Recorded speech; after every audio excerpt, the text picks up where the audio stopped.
Hey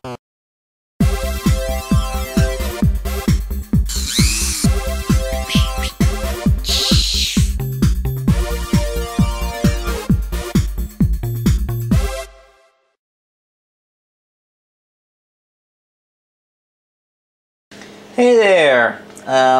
This is Wake Angel 2001, and you're probably wondering why you're looking at a blank white screen. Well, the truth is, I'm just about to make another Princess Sally figure, and I've made so many of them that there's really no point in doing the breakdown anymore. But there is still something I wanted to talk about, and it's the one thing I didn't really go too strongly into detail when I made the bunny figure. It's of course making the little clothes. So the first thing you want to do when you're making an outfit is pick the material. This is a piece of rubber. This is a thing that you use to open jar lids. And as you can see, I've already cut into it quite a bit to make various vests for Princess Sally. You want to use a material that's not going to fray. So you can't use felt or t-shirt material or anything like that, because the edges of it will fray and come apart.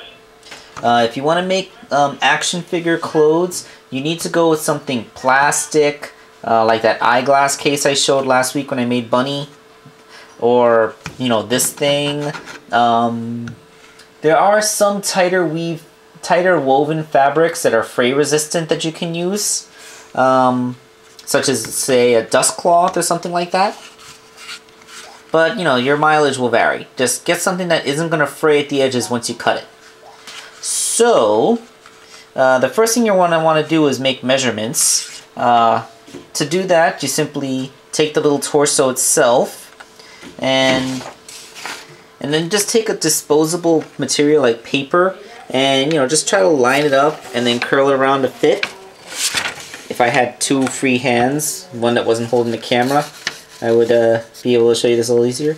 So you just curl it around, find the size, and then you'll be able to make yourself a template out of paper that you can then apply to your actual, you know, clothing material.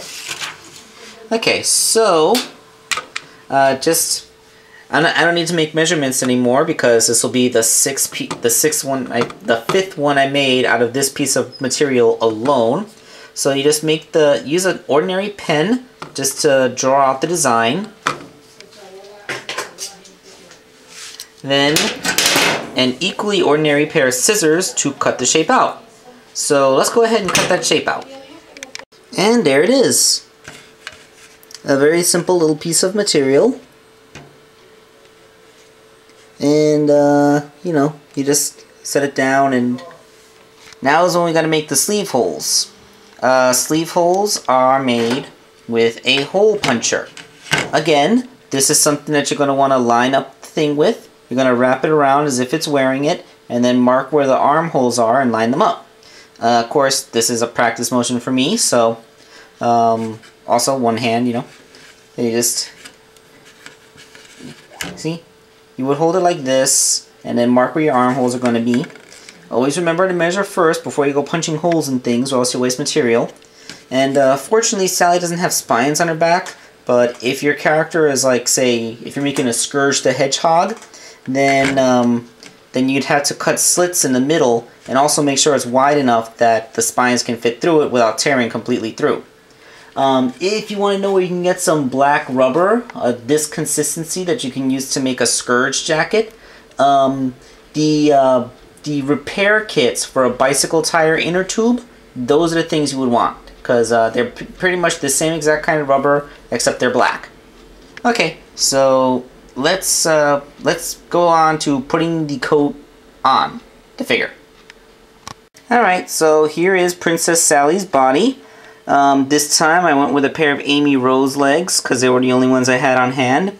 They make her come out just a little bit taller than if you use the, you know, Silver's legs, but, you know, we work with what we have here. Alright, so let's show you how the arm gets attached. Okay, so here we see the torso. I've primed it by using the hair dryer to soften the hole up. And what you do is you stick the arm through, and then you simply slot it back into its hole. In you go. In you go, arm. There you go. And there you go. Repeat that on the other side, and that's how you make a little figure like this wear a jacket. Of course, the jacket won't be removable unless you dismantle the figure, but the point is it looks removable, and that's the look that we're going for.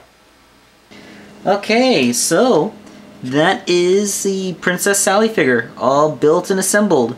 This is, of course, part 3 of the commission for Caleb. So she's going in with this bunny and this Antoine figure. So all I have left to make for Caleb is Rotor the Walrus, and this commission will be complete. Okay, so this is Toy Customizer Wake Angel 2001, signing off.